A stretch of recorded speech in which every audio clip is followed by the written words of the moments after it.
Hello everyone, আসসালামু আলাইকুম। আজকে আমি চিংড়ি দিয়ে কচুরমুখী রান্না করে দেখাবো। এখানে নিয়েছি কচুরমুখী, চিংড়ি আর নিয়েছি পেঁয়াজ কুচি। এবার আমি একটি কড়াইয়ের মধ্যে আগে থেকেই তেল গরম করতে দিয়েছিলাম। এখন দিয়ে দেব পেঁয়াজ কুচি। পেঁয়াজ কুচিটা হালকা করে ভেজে নেব। পেঁয়াজগুলো হালকা করে ভাজা হয়ে গেছে। এরপর দিয়ে দেব 1 চামচ হলুদের গুঁড়া, 2 চামচ মরিচের গুঁড়া, 1 চামচ জিরা গুঁড়া, 1 চামচ লবণ আর সামান্য একটু পানি দিয়ে মশলাগুলো কষিয়ে নেব।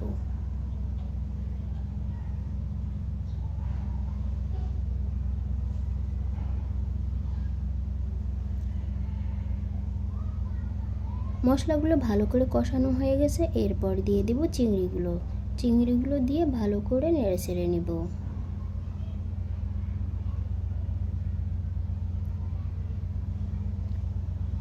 চিংড়ি মাছগুলো কষানোর জন্য সামান্য একটু পানি দিয়ে দেব।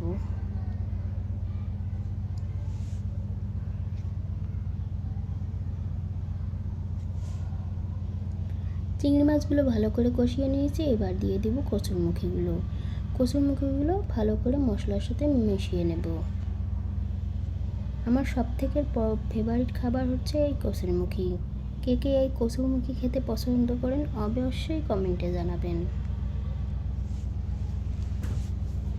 সবগুলো উপকরণ ভালো করে কষানো হয়ে গেছে। এরপর আমি সিদ্ধ হওয়ার জন্য পানি দিয়ে দেব।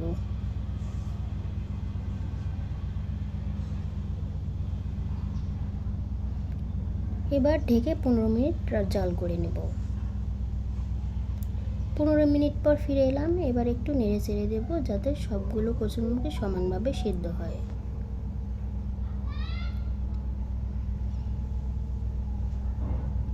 দেখতেই পাচ্ছেন ঝোলটা কতটা টেনে এসেছে। এই পর্যায়ে আমি নামিয়ে নেব, কারণ নামানোর পর ঝোল আরও একটু কমে যাবে।